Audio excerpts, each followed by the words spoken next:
Victims of military sexual assault could be eligible for tens of thousands of dollars in retroactive disability benefits under a proposal being unveiled by pair of House lawmakers Representatives Don Bacon, Republican Nebraska, and Salud Carbajal, Democrat California. This bipartisan bill aims to provide disability benefits to veterans who have suffered from military sexual misconduct. This is making good on an injury that they experienced during their service. And we need to make sure that we're providing equitable compensation. Minus each of the news. All right, I'm ready for your question, sir. I'm a 100% disabled veteran, military sexual trauma survivor.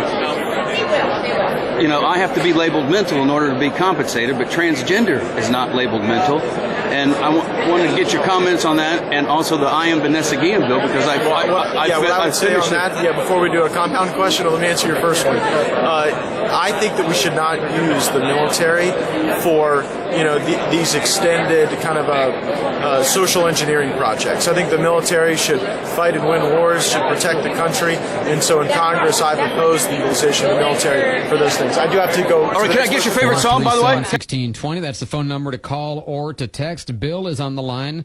Bill, you had a question for Congressman Gates? Yes, good morning. Thank you for taking my call. I'm a disabled veteran, military sexual trauma survivor, and a radio broadcaster. I do pray that disabled veterans and Social Security recipients get their $1,400. I don't have that. I do pray, though, because there were Senate hearings. Jill LeBrand just had a Senate hearing on military sexual trauma, and the real piece of the puzzle that's missing is the wrong of the personality disorder that is given to the disabled veteran on the date of their honorable discharge. That's what I received after I told of my crime that was done to me aboard the Lincoln.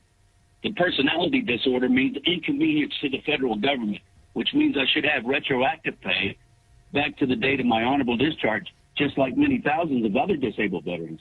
And I was wondering, since everybody's getting paid now, whether it's Black Lives Matter or whoever, when will disabled veterans be fully compensated for the wrong that was done to them? And is Mr. Gates aware of this recent sexual trauma hearing on the Senate? That's my.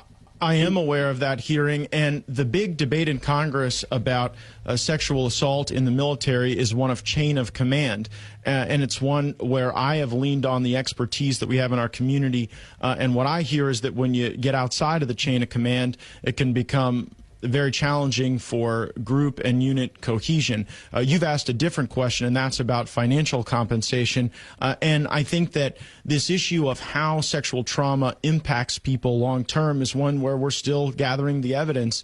And if there are these types of long-term mental health consequences to victims in the military, I'm all for categorization that would allow for payment for the therapies, the recovery, the rehabilitation that is oftentimes lifelong in its necessity.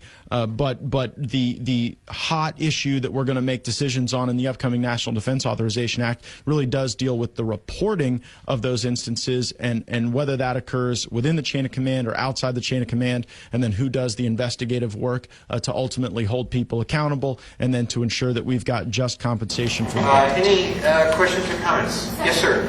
I'm sorry. My name is Bill Apgar. I'm an independent journalist and a 100% permanent total disabled veteran. Thank you for your service, Bill. Thank you. What branch of service? I was in the Navy. Served a year and 3 months. Got out on an honorable discharge due to military sexual trauma. But I was given a personality disorder. My question is, all those veterans that missed out on VA benefits for years that were given a personality disorder now are given PTSD. Are you, as the new secretary, going to help them get fully compensated for being wrongly misdiagnosed? You may have read the Department of Defense announcement that those files would be looked at again. I'm meeting Monday with Secretary Hagel, and we're going to start going through that and working with the Department of Defense. We have a very good relationship, and we're going to be working hard to do that. Representative Miller and everybody has it's a bill that's been sitting there in the subcommittee for well over a year, and that's H.R. 975, the Mental Health Review Act. I was wondering if you're aware of that and if you could touch on that. Yeah, either one of you. We're approaching the end of the 113th Congress at this time. We will have a couple of more hearings. It's not scheduled.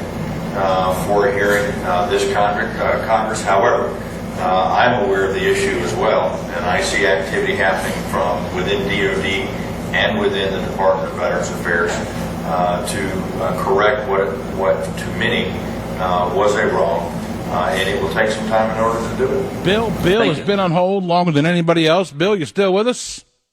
Hey, Mr. Tom Bigby, how you doing this morning, sir? Hey, everything is just dandy. How's things in your world? Because, as a straight 100% disabled veteran who was sodomized and raped on the Lincoln, and the documentation is there, and my case is at the Federal Circuit Court now, one step away from the Supreme Court, because I'm fighting for the right to get retroactive pay back to the time of discharge for the wrong misdiagnosis of a personality disorder, which caused me to miss out on veteran benefits for years. But I'm not allowed to tell that story. You were actually, as you said, sodomized by a fellow service member? Not one, 7. 2 first classes aboard the USS Abraham Lincoln, CVN 72. I was first crew on that aircraft carrier. And when I got on there, they decided they were going to do some hazing. Well, here's the deal, as soon as it happened, we went to medical. That's why it's documented in my file. Yeah. And then we went to Captain's Mast, and it was me versus the 2 first classes, the 7 sailors, Master Chief, the ensign, and the lieutenant of the division. And they were all going to get demoted, but the captain didn't do it. I just talked to the psychiatrist the other day, whose signature is all over the paperwork saying that I had the personality disorder. The psychiatrist who gave me that misdiagnosis still works inside the Veterans Administration.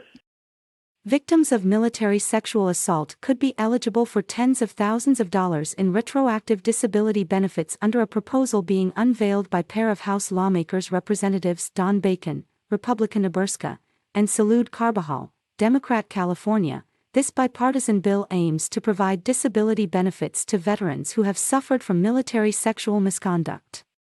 This is making good on an injury that they experienced during their service. And we need to make sure that we're providing equitable compensation.